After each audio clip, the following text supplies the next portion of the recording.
Whoa! Recording from a different camera position today, are we? What would it take to terraform Mars?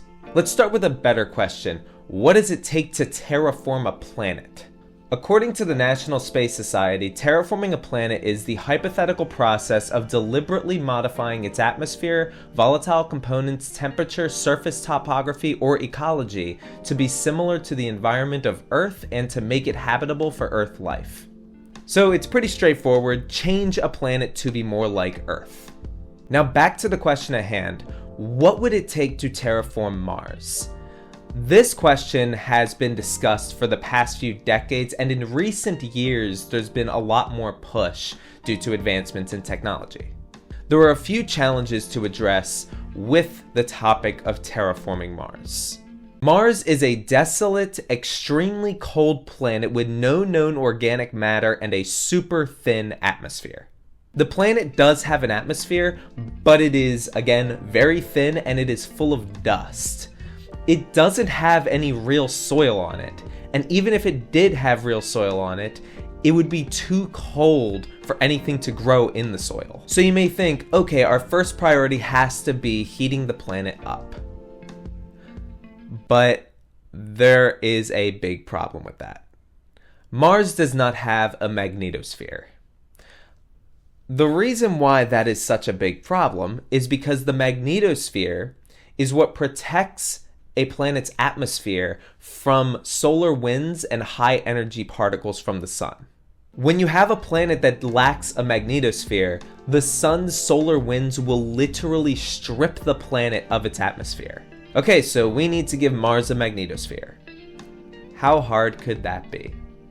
Well, assuming that our understanding of how the magnetosphere forms is totally accurate, then we would need to go down into the core of Mars and restart its magnetic dynamo. MIT describes a magnetic dynamo as where liquid iron constantly moves as the planet cools. This continuous motion creates electrical currents as electrons move through the liquid. Through this process, the energy of the moving fluid is converted into a magnetic field that can be sustained for billions of years.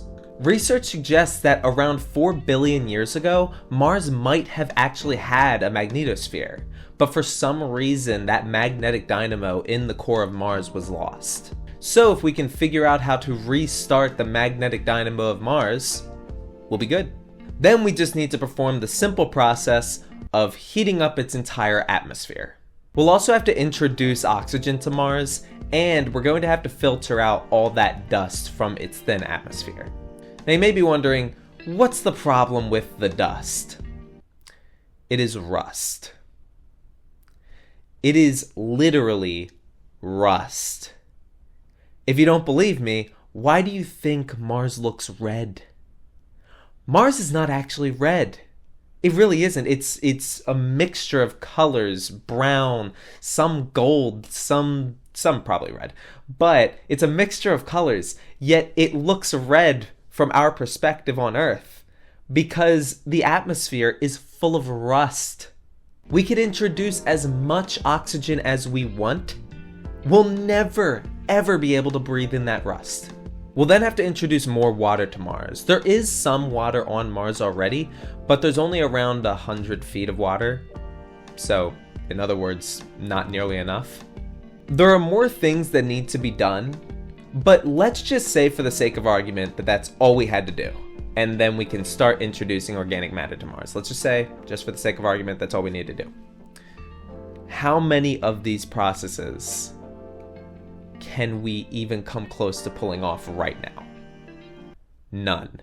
We can't approach any of these processes. Now you may be thinking, but we could probably come up with ideas of heating up the planet, maybe even filtering out the dust. That's not the biggest issue. The biggest issue is the magnetosphere. We could introduce heat to Mars.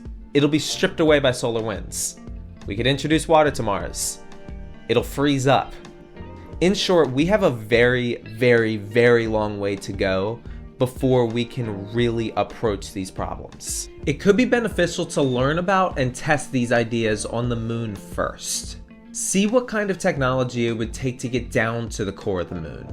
This can translate later into developing technology for getting down to the core of a planet. The moon is also a lot closer than Mars. We could send equipment to and from the moon way faster than we could send equipment to and from Mars. It's probably impossible to fully terraform the moon just because the moon has such a weak gravitational force that it can't really hold a hospitable atmosphere.